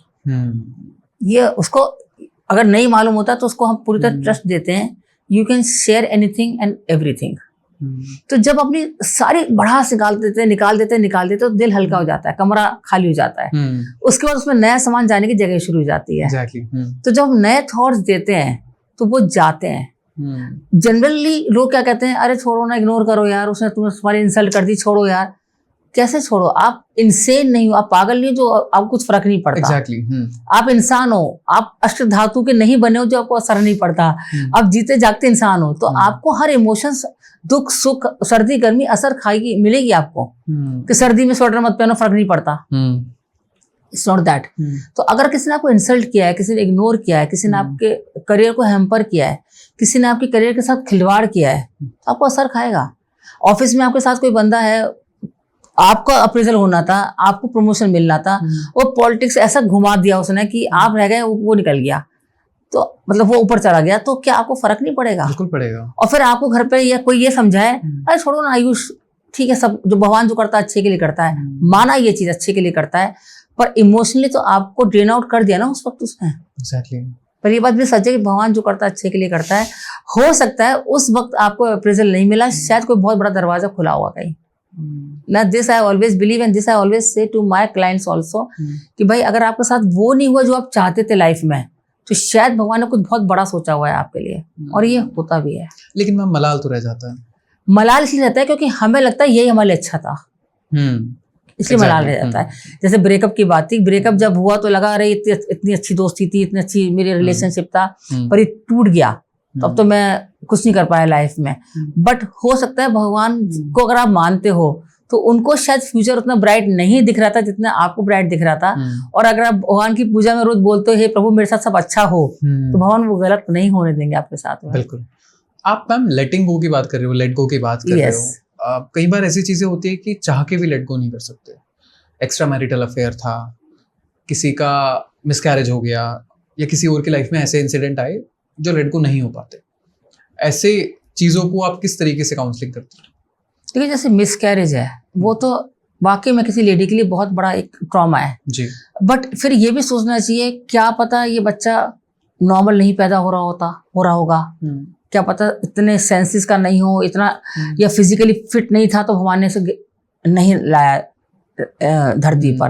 अगर आप, क्योंकि आपको नहीं पता, वो तो अनजान था, वो तो मतलब वो एक जैसे बोलते हैं ना कि अननोन थी चीज, आपके सामने आई नहीं थी। एग्जैक्टली। तो जब आप मिसकैरेज ना मान के आप ये सोचें कि शायद इस सोल को आना ही नहीं था धरती पर, क्योंकि शायद I was not meant to be this child's mother, जो हमारे शास्त्रों में भी है कि आपके पास जब कोई सोल आती है तो आपको कार्मिक होता है।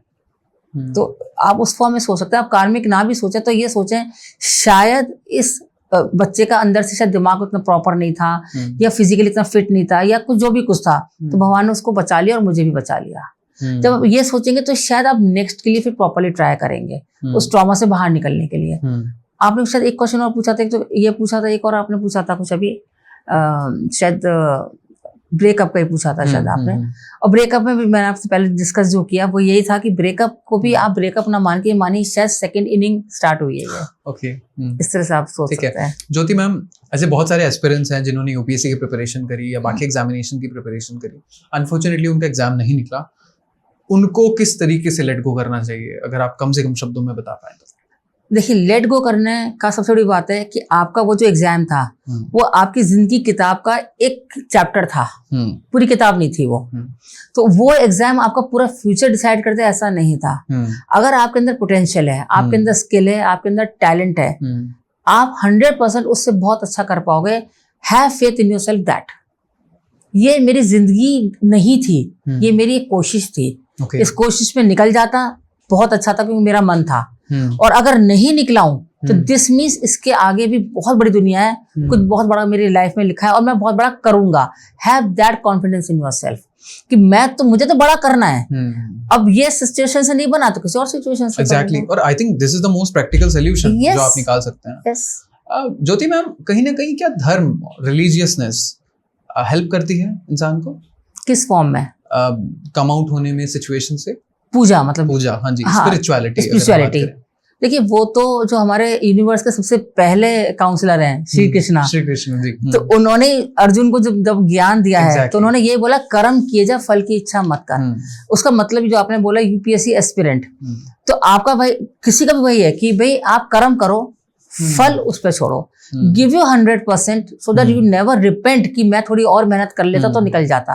आप ठंडे जब आपका सपोज किसी ने कोई कंपटीशन एग्जाम दिया, उसमें सक्सेसफुल नहीं हुआ, बिल्कुल ईमानदारी से आंख बंद करके सोचिए, क्या मैंने अपना 100% दिया था? If you get the answer yes, तो ईश्वर की इच्छा मान के आगे बढ़ जाइए। If you get the answer no, तो दोबारा मेहनत करिए। बस हो गया। आई थिंक सॉल्यूशन होना चाहिए। क्या क्या प्रैक्टिसेस होती हैं जब आप काउंसलिंग लेती होंगी, तो किस किस तरीके से आप लेटिंग गो कराना बताती हैं लोगों को? देखिए, एक तो सबसे बड़ा ये कि सुबह उठ के, मतलब कोई कहेगा सुबह उठ के कॉपी पेंसिल लिखने का मन नहीं करता, पर अगर लिख सकते हो तो बहुत अच्छी बात है। नहीं भी लिख सकते हो तो लिटरली आंख बंद करो and be thankful to any 3 things which you have. हर रोज आपको नई नजर आएंगी। रात को कुछ अच्छा हुआ हो उसके लिए थैंकफुल हो जाओ, सुबह आप अच्छे से उठे हो पूरी फैमिली, उसके लिए थैंकफुल हो जाओ, आपको नींद अच्छी आ गई उसके लिए थैंकफुल हो जाओ। मतलब ये बात तो बेसिक चीजें बताई है। तो एवरी डे, ये नहीं कि बस आज हो गए फिर कल नहीं होंगे। और सोते वक्त भी सेम कि मेरे संग पूरा दिन अच्छा रहा, उसके लिए 3 thankful practices, this is very necessary. एक होता है माइंडफुल आपकी ब्रीदिंग। जब भी आप फ्री हो, जब भी कुछ तकलीफ हो, एक ब्रीदिंग करें, अपनी सांसों को देखना शुरू करें। जैसे देखिए, आसमान में बादल आते जाते रहते हैं तो हम पकड़ नहीं सकते, ऐसे माइंड में भी थॉट्स आते जाते रहते हैं, आप पकड़ नहीं सकते। तो उनको एक फ्रीली आने जाने दीजिए, उनको इतनी इंपॉर्टेंस मत दीजिए कि मैक्सिमम थॉट्स तो आपके ऐसे सेल्फ होते हैं, आए और चले गए, जो शायद कभी एग्जिस्ट ही नहीं करेंगे। कि आपने सोचा मैं आज जा रहा हूँ, मेरा एक्सीडेंट हो गया तो क्या होगा? अरे नहीं होगा भाई, क्यों होगा? तो ऐसे थॉट्स आएंगे तो छोड़ दो। प्रिकॉशन ये कि आप गाड़ी ध्यान से चलाएंगे, सेफ्टली चलाएंगे, रेड लाइट पर रुकेंगे, ग्रीन लाइट पर निकलेंगे, रेड लाइट पर क्रॉस नहीं करेंगे, तो हो जाएगा ठीक। तो ये थॉट्स तो आएंगे आपके दिमाग में, तो थॉट्स को बांधने की बजाय आप फ्लो होने दो। हम लोग कोशिश करते हैं थॉट्स को बांध के रखें। हाँ, जैसा हम सोच रहे हैं वैसे होना चाहिए। हम नेगेटिव सोचना भी नहीं चाहते। अगर कोई आपसे पूछे कि भी अगर तुम एग्जाम दे रहे हो, या जेई मीन्स के बच्चे जब एग्जाम देते हैं और जिनका टारगेट IIT होता है कि मुझे IIT क्रैक करना है, उससे अगर पूछो IIT नहीं मिला तो कहते यार ऐसा मत बोलो, यार ऐसे कैसे, नेगेटिव बात मत करो, ऐसे मत बोलो। भाई प्रैक्टिकल है, हो सकता है ना भी मिले, be prepare for the second option also. तो हम लोग सेकेंड ऑप्शन सोचना भी नहीं चाहते, तो वही जाके डिप्रेशन आता है। अगर आप सेकेंड ऑप्शन सोच के रखेंगे तो फर्स्ट ऑप्शन नहीं भी आएगा तो सोके। ये है लेटिंग गो का तरीका कि फ्लो में जाना चाहिए और अपने नेगेटिव थॉट्स को बहुत ज्यादा पकड़ के नहीं रखना चाहिए। एक स्टोरी बताती हूँ आपको इसके लिए। एक फार्मर था, एक किसान, तो उसके खेत में बंदर था एक। तो कभी उसका सामान उठा के तोड़ के फल तोड़ के ले जाता था वो बंदर। तो किसान बहुत परेशान हो गया कि भाई ये तो रोजाना नुकसान करता है मेरे खेत का, तो मुझे कुछ करना चाहिए। ठीक है। तो उसने एक दिन एक मटका बनाया और उसमें इतना छोटा छेद रखा कि उसका हाथ जा सकता है बस। ठीक है। उसके अंदर मूंगफलियां डाल दी, कुछ गाजर डाल दी, कुछ मूंगफलियां डाल दी, और बंदर को सब चीजें पसंद है। तो बंदर ने जैसे हाथ डाला से मटके में तो उसका हाथ चला गया, उसने मूंगफली पकड़ ली। अब जब मुट्ठी बन गई तो ये चीज चौड़ी हो गई। अब वो निकालने की कोशिश कर रहा है उस मटके से, तो वो नहीं निकल रहा। अच्छा, उसने वो मूंगफली भी छोड़ना नहीं चाह रहा। एंड मूंगफली क्या है? हमारी नेगेटिविटी। Oh nice. तो हम नेगेटिविटी जब छोड़ना ही नहीं चाहेंगे तो हमारा हाथ बाहर कैसे निकलेगा फॉर डूइंग अदर वर्क। तो हमें उस नेगेटिविटी को तो छोड़ना ही पड़ेगा अगर हमें जिंदगी में आगे बढ़ना है। कि ट्रॉमा थे, कि ये था या वो था, अगर आपके अपने आप नहीं वो सॉल्व हो रहे हैं तो go for a professional help. ये मैं हमेशा बोलती हूँ, अपने आप कोशिश मत करिए, अपने आप नहीं होगा। This is a science. और आई थिंक अगर दोस्तों से भी हमने एफर्ट्स लिए हैं और नहीं हो पा रहा है तो I think we should take the help from professional people. 100%। Jyoti ma'am, social media का जमाना है, हर बंदे को फेमस होना है, लेकिन कहीं ना कहीं होते होते ऐसा हो जाता है कि कई बार हेट कमेंट्स आ जाती है, ट्रोल हो जाते हैं, नेगेटिव कमेंट्स आती हैं। ऐसे सिचुएशन में इंसान को क्या करना चाहिए? खुश हो जाइए कि आज मैं इतना फेमस तो हुआ कि लोग मुझे नेगेटिव बोल रहे हैं। ओके। मतलब अगर देखिए नेगेटिव, अगर आपने अच्छा काम किया है, अगर आपने कुछ ऐसी रील डाली है या ऐसा कुछ वीडियो डाली है जो हेट कमेंट्स ही आएंगे, किसी का अगेंस्ट बोला है, किसी धर्म के खिलाफ बोला है, किसी पर्सन के खिलाफ बोला है, तब तो be ready for that hate comments, और आपको ऐसा नहीं करना चाहिए था। बट अगर आपने नॉर्मल रील डाली है, सपोज नॉर्मल कुछ इन्फॉर्मेशन दी है और उसके लिए हेट कमेंट्स आ रहे हैं, तो बी हैप्पी कि चलो कुछ तो नाम हो रहा है, और वो चीज आपको हेल्प भी करती है ग्रो करने के लिए। सोशल मीडिया पर तो नेगेटिव कमेंट्स बहुत ग्रो करने के लिए हेल्प करते हैं। नेगेटिव पब्लिसिटी भी होने लगी है। Yes, I have seen that thing. और लोग जानबूझ के भी करते हैं। कुछ भी डाल देते हैं जानकर कि नेगेटिविटी आएगी और नेगेटिवनेस आएगी और फिर फैलेगी। लोग शेयर करते हैं कि देखो इसने कैसा गलत चीज बोली है, कैसा गलत डाला है, तो उससे फिर वो शेयर होते होते वो फेमस हो जाता है, फिर नेक्स्ट टाइम कुछ और डाल देता है अच्छा सा। तो ये सब अगर हरकत है तो अलग चीज है, पर हाँ नेगेटिव थॉट्स, नेगेटिव कमेंट्स आ रहे हैं तो try to take it in a positive form. ठीक है। ज्योति मैम, एक मिथ वर्सेस रियलिटी चैलेंज करते हैं। बिल्कुल। कुछ बहुत से सवाल हैं जो ऑडियंस ने पूछे थे और हमारी टीम ने प्रॉपर लिखा उनको कि क्या मिथ हैं और ये जो मिथ हैं क्या सच्चाई क्या है इनकी। पहला सवाल ये है, पहला मिथ ये है कि लेटिंग गो का मतलब कमजोर होना होता है? नहीं, लेटिंग गो का मतलब होता है आगे बढ़ना, अपॉर्चुनिटीज के लिए रास्ता देखना। ओके। आप उसी लूप में फंसे रहोगे तो आपको आगे अपॉर्चुनिटीज कैसे मिलेंगी?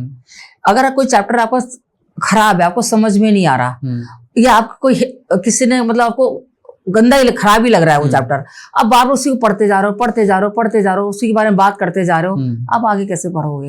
नेक्स्ट चैप्टर तो आपकी अपॉर्चुनिटी का था, वो आप वहां तक आप गए नहीं, उसी में घूमते रहे आप। जैसे मैंने आपको थोड़ी देर पहले भी बोला था कि जब जो लेडीज इस टाइम 50s में है या 40s में है, वो हर टाइम अपनी शादी की पुरानी बातें करती रहती हैं। इवन 60s में भी हैं, जब मैं शादियों की आई थी तब ऐसा हुआ, जब मैं शादियों की आई थी तब ऐसा हुआ, मेरी सास ने वैसा करा, मेरे देवर ने वैसा करा, वो सारे टाइम उसी लूप में घूमती रहती हैं। वो क्योंकि एक तो देखिए कभी हील नहीं हुई, कभी उनको किसी ने ये नहीं कहा कि चलो कोई बात नहीं छोड़ दो, अब हम हैं, अब चीजें सब ठीक कर देंगे। ना कभी हस्बैंड ने बोला, ना कभी बच्चों ने बोला, ना पुराने लोगों ने बोला। तो उस लूप में घूमते घूमते वो लेटिंग गो नहीं कर पा रही है। तो मिथ तो ये है कि वो कमजोरी नहीं है। सबसे पहले तो it's a strongness, you are ready for a new chapter of your ठीक है लाइफ। फॉरगिव करना और लेट गो करना क्या दोनों सेम है? फॉरगिव करना, लेट गो करना किसी हद तक सेम है, पर फॉरगिव आप कर सकते हो, पर फॉरगेट नहीं कर सकते, और फॉरगेट आप करिए भी मत। क्योंकि आप फॉरगेट कर दोगे तो आपके अंदर जो आग लगी है कुछ करने की, वो शांत हो जाएगी। आपकी गरीबी में किसी ने मजाक उड़ाया, कभी किसी ने आपकी गरीबी का मजाक उड़ाया और अब आप भूल गए, तो आपको जिंदगी में कुछ पाने की जो आग लगी थी वो शांत हो जाएगी। Exactly. उसके वर्ड्स याद रखो, पर फॉरगिव कर दो कि भाई वो तेरी सोच थी, तूने बोला मुझे अब नहीं लेना, हाँ पर तूने अगर मेरे फाइनेंशियल कंडीशंस का मजाक बनाया था, नाउ सी मी। क्या केवल मेडिटेशन करने से ही लेटिंग गो होता है? मेडिटेशन करना ही बहुत डिफिकल्ट है जो परेशान है। मेडिटेशन में आपको माइंड चाहिए शांत, तो शांत माइंड ही नहीं है तो कैसे होगा। मेडिटेशन नहीं आप कर सकते, कर ही नहीं सकते। मैंने अभी 2 मिनट पहले बताया कि माइंडफुलनेस, आप अपनी आंख बंद करिए और अपनी सांसों को आते जाते देखिए, बस और कुछ मत करिए, ठीक है। और एक और है, जैसे आप बोल सकते हैं सुबह सुबह जैसे उठ के कि I am letting go, I let go my pains, my anger, my fear, and I am embracing my happiness and freedom. I am embracing my happiness and freedom, मतलब मैं अपने सारे डर को और अपने गुस्से को, अपने जितनी तकलीफ है उनको सबको लेट गो कर रहा हूँ, और मैं अब अपना रहा हूँ अपनी खुशियां और अपनी फ्रीडम को। तो जब आपको ब्रेन बार बार वही चीज सुनेगा तो वो वैसे काम करता है। ये साइंस है कि जो ब्रेन सुनता है वही वो वर्क करता है, और आप वैसे हो जाते हैं। What ever you listen you become, जो हम बोलते हैं, तो वही वो चीज है। फिर पास्ट को लेटिंग गो करना ही, पास्ट को भूलना ही असली लेटिंग गो है। देखिए, yes, past is never pleasant, ये हम सब जानते हैं। अगर आज आपकी सिचुएशन खराब है, पहले बहुत अच्छी थी, तब भी जब उसको याद करोगे आप रोगे। वो भी क्या दिन थे जो हम इतने अच्छे से एंजॉय करते थे, आज पता हूँ किस हालत में आ गए, ठीक है ना। पास्ट खराब था और आज आप बहुत अच्छे हो, तब भी जब उसको याद करोगे तब भी आप रोगे कि वो भी क्या वक्त था, 2 वक्त की रोटियां नहीं थी, और आज देखो हमारे पूरा 56 भोग लगते हैं। तो past is never pleasant, past को याद ना ही करो तो बेटर है।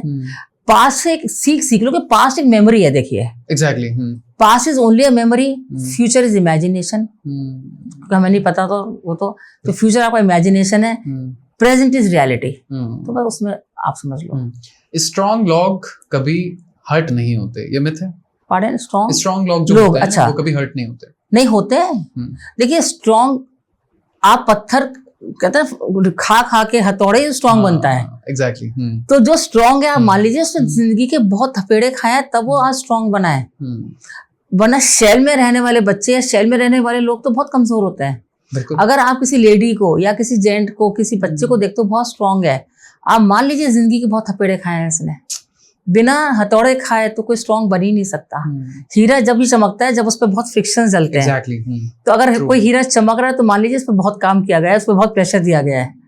तो स्ट्रॉन्ग लोग हर्ट नहीं होते, ये तो नहीं है, वो स्ट्रॉन्ग हर्ट हो के ही बने। तो इसका ये थोड़ा सा ये वो है। Jyoti ma'am, do you believe that time heals everything? Sometimes, but not every time. Okay. देखिए, जैसे मैंने आपको बताया कि किसी का सेक्सुअल अब्यूज हुआ है, या शादी के बाद किसी लेडी का अच्छा नहीं रहा वक्त उसका, या किसी बच्चे का चाइल्डहुड ट्रॉमा रहा, तो उसको कैसे हील होगा? वो समय के रहते थोड़ा खट्टा मीठा ऐसा दे सकता है उसे, पर एकदम वो वाइप ऑफ हो जाए ऐसा नहीं हो सकता। एग्जैक्टली। उस पर मैं काम करती हूँ, जो हम कहते हैं पास्ट पेनफुल मेमोरीज को कैसे हम हटाते हैं, वो है वो चीज। क्या लेटिंग गो का मतलब ये है कि हमें रिश्ता तोड़ देना? नहीं, रिश्ता ना तोड़े पर रिश्ता रखे भी ना। नहीं समझे? यस। देखिए, एक आपका बहुत अच्छा दोस्त था, उसने आपको बहुत हर्ट किया है, आपके करियर को, आपके फाइनेंसेस को, आपके बुरे वक्त का मजाक बनाया। दोस्त मतलब एक ग्रुप में था, ये मान सकते हैं कि दोस्त तो ऐसा नहीं करता कभी। उसके बाद आपकी लाइफ का सब कुछ ठीक हो जाता है, तो आपको लोग कहेंगे अब छोड़ो ना, पुरानी बातें हो गई। नहीं, क्योंकि the time you are hurt you really wanted the support. तो वो जब सपोर्ट नहीं मिला तो आप देखिए, रिलेशन सेम तो कभी हो ही नहीं सकते। एक बार जब गांठ पड़ गई तो वो धागा सीधा कभी हो ही नहीं सकता। जो कहता है रहीमन धागा प्रेम का, ना तोड़ो ना चटकाओ, टूटे फिर ना जुड़े, जुड़े गांठ पड़ जाए। तो एक बार टूट गया ना कोई दिल अंदर से, तो आपका नॉर्मल तो आप रह ही नहीं सकते, ये तो क्लियर है। पर हाँ, समाज है, आप सबसे दुश्मनी नहीं बांध सकते, नहीं तो आप अकेले रह जाओगे। तो एक प्लास्टिक स्माइल जरूर रखिए दिमाग अपने चेहरे पर, और माइंड में रखिए तू वही बंदा है भाई, तूने मुझे बड़ा डाउन फील कराया था। एंड आई थिंक आपने बहुत अलग सी डेफिनेशन दी लेट गो की। ऐसा नहीं लग रहा कि हमने भुला दिया है, दिमाग में रखा, लेकिन पॉजिटिव वे में रखा, पॉजिटिव। और मुझे लगता है वो रखना चाहिए, क्योंकि वो आपके अंदर की इग्निशन को बरकरार रखता है। मैं हमेशा एक चीज बोलती हूँ, अगर आपने अपनी बेइज्जती भुला दी तो उसका मतलब इंसान ही नहीं हो आप। अगर किसी ने आपको, देखिए, अगर सपोज आज आपके पास अच्छा सूट नहीं है पहनने के लिए और किसी से आपने मांगा, तुझे पता है 10,000 का है, मांगने आ गया, हर्ट होगा आपको बहुत ज्यादा। उसने हो सकता है मजाक में बोला हो, पर आपको बहुत हर्ट होगा। जिसे ना आप लाख रुपए के सूट पहनने के काबिल हो जाएं, ये बात जरूर याद रखिएगा कि वो वक्त तक कि 10,000 का सूट मैं किसी को मांगने गया था, उसने इतना मुझे सुनाया था। अगली बार आप 10 लाख के सूट पे फोकस करेंगे। And this is the real definition of letting go. Letting go means कि आप उसको लेकर मत साथ चलो, उसको अपने ऊपर हावी मत रखिए, अपने इमोशंस के ऊपर। इमोशन रिलीज करते रहिए और फॉरगिव करते रहिए, बट फॉरगेट मत करिए। ये हमेशा की बात है। ये क्या काउंसलिंग सिर्फ वीक लोगों के लिए होती है ज्योति मैम? नहीं, काउंसलिंग लेना मीन्स सेल्फ लव जी। If you are going for a counselling, this means you love yourself, you love yourself in the form कि आपको उस ट्रॉमा से बाहर निकलना है। आपको विक्टिम कल्प्रिट नहीं बन के रहना है आपको कि भाई मेरे संग ऐसा हो गया, मैं विक्टिमाइज्ड हूँ, ये नहीं होना चाहिए। अगर आप काउंसलिंग ले रहे हो, मतलब आपको जिंदगी में कुछ बड़ा करना है, तो आपको जो पास्ट ट्रॉमा है उससे बाहर निकलना है। That is. क्या लेटिंग गो मतलब हार मान लेना हो गया? नहीं, letting go means you have become strong, you have become matured. Letting go means कि you have become mature now. और उन लोगों से दूरी बना के रखना होता है कि जिन लोगों ने आपको हमेशा से लेट डाउन किया है। That is let down. जब आप हुए, जब लोग कहते हैं हम तो ऐसी लेग पुलिंग कर रहे थे, ऐसी लेग पुलिंग से वो बंदा अगर हर्ट हो रहा है तो that is insult, not leg pulling. तो we should be very careful in our words कि हम किसी की लेग पुलिंग कर रहे हैं या इंसल्ट कर रहे हैं। ठीक है, ठीक है। ज्योति मैम, एक रैपिड फायर खेलें? कुछ क्वेश्चंस रहेंगे, वन वर्ड क्वेश्चंस रहेंगे, वन वर्ड आंसर है क्या? हाँ जी, हाँ जी। ओके। अगर हमें वन वर्ड में लेटिंग गो बताना हो तो क्या हुआ answer? Forgive and forget, forgive and move ahead. Forgive and move ahead, ठीक है। जिंदगी में सबसे बड़ा लेसन? अपनी जो इंसल्ट है या इग्नोरेंस है उसको याद रखना, बट उसको रिजेंटमेंट की तरह यूज नहीं करना। ओके, पोलाइटली तरीके से, मतलब इमोशन रिलीज कर लो अपने। फेवरेट किताब आपकी जो आपने पढ़ी है वो? साइकोलॉजी ऑफ मनी, वो बहुत अच्छी बुक है। Think and grow rich, Napoleon Hill की, वो बहुत अच्छी बुक है। और बहुत सारी ऐसे, बहुत लिस्ट में तो बहुत सारी है मेरे, अगर आप अभी सोच एकदम क्लियर नहीं हो रहा। द सीक्रेट ऑफ मिलियनेयर एक बुक है, हार्वर्ड टी हैवर की। कुछ अगर एक बुक रिकमेंड करनी होगी हर इंसान को जो लाइफ में लेटिंग गो करना चाह रहा है, तो कौन सी book? The secret. The secret, that is very good book, that motivates you also. ठीक है। मॉर्निंग रिचुअल क्या रहता है आपका? मेरा सुबह से भगवान जी को थैंक यू। मेरे को सबसे पहले उठ के सबसे थैंक यू भगवान जी, आपने मुझे आज का दिन अच्छे से शुरू किया। ये मेरी रूटीन है। और एक हाथ को हथेली ऐसे करके, कराग्रे वस्ते लक्ष्मी करम धय सरस्वती कर मूल्य स्थित गौरी प्रभाते कर दर्शनम। ये स्कूल में करते थे हम लोग। यस, ये रेगुलर रहता है मेरा। और before living the bed I touch the mother earth कि थैंक यू भगवान जी मुझे इतने अच्छे से लाइफ देने के लिए। Very good, very good. और फिर जो घर की मेरे मंदिर है, घर के भगवान जी, उनके पास जाके थैंक यू कहना कि आज के दिन की शुरुआत इतने अच्छे से करने के लिए आपका बहुत धन्यवाद। ठीक है ज्योति मैम, मुझे अपना एंगर रिलीज करना है, तो क्या टिप दोगे मेरे को कि मैं किसी पे चिल्लाऊं भी ना और मेरा एंगर भी रिलीज हो जाए? चिल्लाना तो पड़ेगा, एक बार इमोशंस तो निकालने पड़ेंगे। ठीक है। अब वो किस पे चिल्लाते वो फर्क है। अगर आपके पास कोई नहीं है कि आपको लगता है कोई तो समझदार नहीं, मैं चिल्ला सकता हूँ, तो आपके घर में मंदिर होगा, भगवान जी के आगे दिया लगाइए, कमरा बंद करिए अपना मंदिर का, और जोर से रोइए, चिल्लाइए, भगवान जी को शिकायत करिए, अपनी शिकायत कहिए, उनसे कहिए कि तेरे रहते हुए ऐसा कैसे हो गया मेरे साथ। You bring that supreme power in front of you and आप बिलीव नहीं करोगे, इट वर्क्स मिरेकली। मैं पर्सनली आपको बता रही हूँ ये चीज, मेरे साथ बहुत बार हुआ और अभी आप देख रहे हो कि मैं थोड़ा सी इमोशनल हो गई। जब भी कभी ऐसा हुआ, I did the same thing. मैंने दिया लगाया भगवान जी के आगे, मैंने कहा, और भगवान जी से ही बोला, क्योंकि कोई समझता नहीं आपके इमोशंस को, कि तुम्हारे रहते, तुम्हारे बैठे हुए ये मेरे साथ कैसे हुआ आज। And I got the answer. या तो चीजें चेंज हो गई या मैं चेंज हो गई, दो चीजें हुई हमेशा। This is the best solution. Yes, आप करके देखिएगा, सारे ऑडियंस आपके करके देखें। एक दिया लगाएं भगवान के सामने, दिया अगरबत्ती जो भी अवेलेबल है, कुछ भी अवेलेबल नहीं है ना, तो फोन पर भगवान जी को सामने रखें और उस इमोशन को उनसे कि मेरे सामने कोई है, बस। And you see the miracle change in yourself and in the situations. ये बिल्कुल ऐसी चीज है कि आपको कभी शायद किसी पॉडकास्ट पे किसी ने नहीं बताई होगी। कोई उपाय नहीं है, ये कुछ नहीं है, ये आपका connection with the supreme power है। आप करके कभी भी देखिएगा and you will see the miracle change. मैं तो चाहूंगा कि हमारी ऑडियंस में भी जो भी ये पॉडकास्ट देख रहा है वो एक बार ट्राई करके देखे। मैं तो चाहता हूँ कि कोई गुस्सा ना करे, लेकिन अगर गुस्सा आता है तो इस तरीके से अगर रिलीज नहीं, गुस्सा आता है विच इज वेरी नेचुरल। तो अगर ऐसी सिचुएशन क्रिएट होती है तो लेट्स ट्राई, मैं भी ट्राई करके देखूंगा मैम। बिल्कुल करिएगा एंड लेट्स सी क्या रिजल्ट रहता है। ठीक है, अगला सवाल, सोशल मीडिया ब्लेसिंग या curse? Both. Depends how you use it. How you science is a master और साइंस इज अ स्लेव. ये Exactly. डिपेंड आपके ऊपर है कि आप उसको स्लेव बनाते हैं या मास्टर ठीक बनाते है. हैं. ज्यादा स्ट्रॉन्ग कौन है, माइंड या heart? Mind. Mind. Because of the obvious reasons. Yes. One regret you let go. I personally You personally. I let गो. जो हुआ सो हुआ. जिसने जो किया अच्छे के लिए किया. प्रभु इच्छा थी. जो किया बहुत अच्छे के लिए किया. I think because of those people only I am today here. Exactly. Coffee या चाय? चाय. Coffee. Coffee coffee. Okay. Without sugar that too. Oh okay. One word for counselling. आप तो करते हैं इतने टाइम से. Self love. Self love. Exactly, self love. ठीक है. हैप्पीनेस क्या है आपके लिए? Again self love. Start loving yourself. You don't need validation. ठीक है. अगर कोई सक्सेस मंत्रा देना हो आज हमारी ऑडियंस को कि ये कर लो, लेट गो भी हो जाएगा, फॉरगिवनेस भी हो जाएगी और खुश भी रहोगे. Just start ignoring the people you have been hurt by. जिन लोगों ने आपको हर्ट किया है ना, स्टार्ट इग्नोरिंग. जैसे मैं आपको एक शेर सुनाती हूँ. मुझे अभी एकदम याद आया कि किसी के जाने का दुख मत मनाओ. किसी के जाने का दुख मत मनाओ. अगर वो अपने खास होते तो अपने पास होते. तो अगर वो आपके पास नहीं है तो मतलब वो आपके खास नहीं है. तो इसलिए उनके जाने का दुख मत मनाओ. और जिस दिन आपने ये सोच लिया ना कि ये मेरे अपने थे ही नहीं इसलिए मेरे पास नहीं है, उस दिन आपको रिजेंटमेंट, दुख, हर्ट, तकलीफ, पेन सब खत्म हो जाएगा आपका उस दिन. ठीक है. Any toxic habit that society should let go? समाज से talking about others. Talking about others. इसने ये किया, इसने ये किया. आई थिंक ये तो पूरा मतलब इंडिया में बहुत ज्यादा है. खत्म करना चाहिए. क्योंकि हम फालतू रहते हैं ना. Exactly.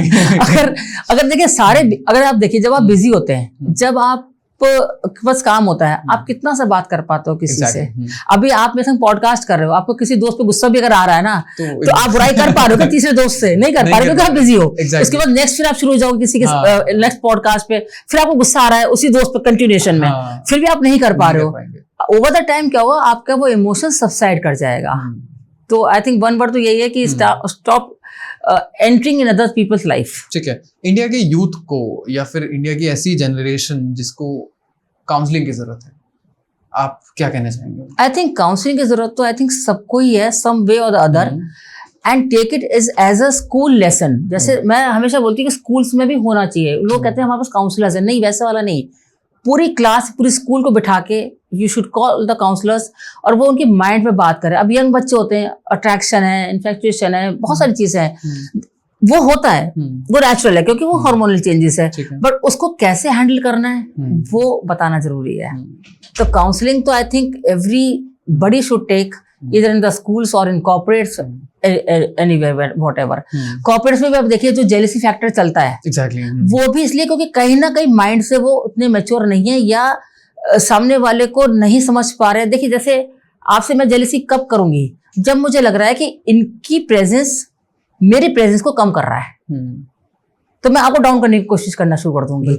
मुझे पता है कि मेरे को अपने भरोसे से नहीं मिलेगी अच्छा प्रमोशन, और आयुष में इतनी इंटेलिजेंसी है कि वो ले जाएगा, तो मैं आयुष को 4 लोगों के सामने डिफेम करना शुरू कर दूंगी. अरे वो तो ऐसा आलसी है, वो तो ये, वो तो वो, क्योंकि मुझे पता है मेरे पोटेंशियल से मुझे नहीं मिलेगा. People do that when they know कि उनके पास पोटेंशियल नहीं है, उनके पास स्किल नहीं है, उनके पास टैलेंट नहीं है, तो वो सामने वाले को डिफेम करके अपने को ऊपर लाने की कोशिश करते हैं. This is the problem actually in the समाज जो हम लोग करते हैं. और यंग जो यूथ है वो इतना ज्यादा फेक लाइफ में जीने लगा है, उसको समझ में नहीं आ रहा होता. वो कूल बनने के लिए, वी आर कूल एक्चुअली, तो वो कुछ भी करने के लिए कहता है हम लोग, हमारी कूलनेस है. आप अगर किसी रिलेशनशिप में हो, start respecting the relationship. Exactly. आप ऐसा नहीं होना चाहिए कि ठीक है तेरी गर्लफ्रेंड नहीं है और उसकी गर्लफ्रेंड नहीं है, ये कोई बुरी चीज नहीं है. नहीं होना भी बुरी चीज नहीं और होना भी बुरी चीज नहीं है. सबके अपने सोच है. तो आई थिंक हर चीज को अगर पॉजिटिवली बात करोगे, सामने वाले की रिस्पेक्ट करोगे, इमोशंस की बेसिकली, मतलब से किया तो कुछ नहीं किया, मतलब से आपने अगर किया तो, पर अगर आपका मतलब नहीं है फिर भी आप इमोशनली उस बंदे की रिस्पेक्ट कर रहे हो, आई थिंक आपसे अच्छा इंसान फिर कोई नहीं है. एग्जैक्टली. क्या मिसेस ज्योति जैन को अपनी जिंदगी में कोई मलाल है? मलाल तो नहीं. देखिए ऐसे तो जिंदगी में लगता है यार उस टाइम ये गलत स्टेप ले लिया. जैसे मेरा कई बार ऐसा सिलेक्शन हुआ बहुत अच्छी पोस्ट पर, बहुत जगहों पर, और मैंने नहीं ज्वाइन किया, पर मुझे लगता है शायद ये भी कोई रीजन था कि भगवान को कुछ और मर्जी थी, क्योंकि मुझे शायद इस लाइन में आना था, लोगों को हील करना था, लोगों को बाहर निकालना था इन सब चीजों से काउंसलिंग करके। तो शायद मैं उस कॉर्पोरेट वर्ल्ड में न जाकर इस वर्ल्ड में शायद भगवान इसलिए मुझे किया। I always give thankful to the god, मैं एवरीथिंग। आज अगर आप मेरे को किसी ने इंसल्ट भी करी ना, ऑनेस्टली, एक बहुत अच्छी कहते हैं कि लाभ हानि यश अपयश सब विधि हाल। आपका लाभ हो रहा है, आपकी हानि हो रही है, आपका यश हो रहा है, आपका अपयश हो रहा है, सब ऊपर वाले की मर्जी से होता है। अगर आप इस चीज को जिसमें मानने लग गए ना, आपको लेट गो करने की जरूरत भी नहीं पड़ेगी। बीत आके किसी ने आपकी बेइज्जती कर दी, भगवान जी थैंक यू आज के लिए। हो सकता है इसके पीछे भी कुछ अच्छा राज होगा। मिसेस ज्योति जैन, आने वाला समाज, आने वाला युवा आपको किस तरीके से याद रखेगा? A good person, honest person, कि जो किया दिल से किया। जब किसी से 1 रुपया लिया तो 100 रुपए का काम करके दिया। इस तरीके से जब कोई मुझे याद करे कि बंदी बढ़िया है यार, है या थी जो भी हो जाए, पर क्या बंदी बढ़िया थी यार, ये चीज जरूर आनी चाहिए। ये नहीं यार बड़ा बेवकूफ बनाती थी लोगों को, वो नहीं, बहुत चालाक थी। आपसे बात करके तो ऐसा नहीं लगता कि कुछ लोग, कोई भी ऐसा लोग कहेगा, क्योंकि you can't make the world happy. Exactly. जो लोगों को तो भगवान से भी शिकायत है, तो हम और आप तो क्या ही चीज है। ज्योति मैम, इस पॉडकास्ट को देखने के बाद बहुत से ऐसे लोग आएंगे जिनको आपसे कनेक्ट करना होगा। अगर वो आपसे कनेक्ट करना चाहें तो किस तरीके से कर सकता है? देखिए, यूट्यूब पर अभी जो अपना ये डलेगा तो उसमें भी नीचे सारा डिस्क्रिप्शन डल जाएगा, मेरा फोन नंबर एंड एवरीथिंग। और दूसरा मेरा गूगल पर पेज है, काउंसलिंग बाय ज्योति जैन। आप डालेंगे counselling by Jyoti Jain, Indirapuram Ghaziabad, because I am based in Indirapuram. तो आपको उस लिंक पे चले जाओगे आप, तो then you can see the reviews and other things. उससे भी आप मुझे कांटेक्ट कर सकते हैं। बाकी इंस्टाग्राम पर भी मैं हूँ, तो उस पर भी आप कांटेक्ट कर सकते हैं। Jyoti ma'am, thank you so much for coming to the podcast. Social media पर जितनी आपकी तारीफ सुनी थी, लोगों के रिव्यूज सुने थे, उससे कहीं ज्यादा आपसे बात करके अच्छा लगा। वी बिलीव कि हम दोबारा से किसी टॉपिक के बारे में बात करेंगे related to counselling, related to mental health. And thank you so much for coming to the podcast. आप कुछ कहना चाहें अगर last? Sure Ayush, I am so happy कि you invited me. I am sitting here and we could talk. हम लोगों ने इतनी पॉजिटिवली बात करी है, और मुझे ऐसा लगता है, आई एम श्योर कि मैंने बहुत लोगों की कोशिश तो करी है कि हेल्प हो जाए। आगे तो प्रभु इच्छा। बिल्कुल बिल्कुल। मेरे मन तो ये रहता है कि जितने लोगों को मैं हेल्प कर पाऊँ जरूर हेल्प करूँ। देखिए, हम लोग फीस जरूर लेते हैं, क्योंकि देखिए हमारा काम है जी, क्योंकि हम लोग इंसान है, काम तो हम पैसे से चलेगा। पर हाँ, ये मेरी जरूर श्योरिटी रहती है मन में कि अगर किसी से 1 रुपया ले रही हूँ तो 100 रुपए का काम करके दूं, जिससे मैं एक चीज बहुत मानती हूँ, अगर आप मुझे खुशी खुशी पैसे देंगे ना, वो मेरे घर में एक अच्छा वाइब्रेशन देगा। आप मुझे परेशान होकर देंगे इन द सेंस कि अरे यार काम तो कुछ नहीं करा, पैसा चला गया, तो वो मेरा पैसा जो कहीं था वो भी चला जाएगा। एंड बाय द वे, मैं अपनी ऑडियंस को बता दूं कि मैडम ने बहुत नॉमिनल सी फी रख रखी है। वो आपको ऐसे देते हुए ऐसा भी नहीं लगेगा कि बहुत ज्यादा फी है।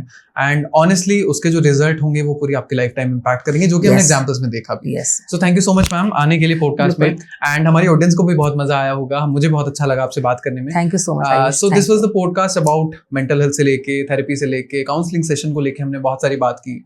मैम की कुछ स्टोरीज भी जानने को मिली कि जो भी उनके over the period of time life में जिस तरीके के उनके पास क्लाइंट्स आए, उनका किस तरीके से मैम ने सोल्यूशन निकाला। एंड ऑनेस्टली बोलूं तो शायद लेट गो करना जरूरी है। सो अपना ध्यान रखिएगा, ख्याल रखिएगा। मिलते हैं अगले पॉडकास्ट में किसी नए गेस्ट के साथ। तब तक के लिए थैंक यू सो मच।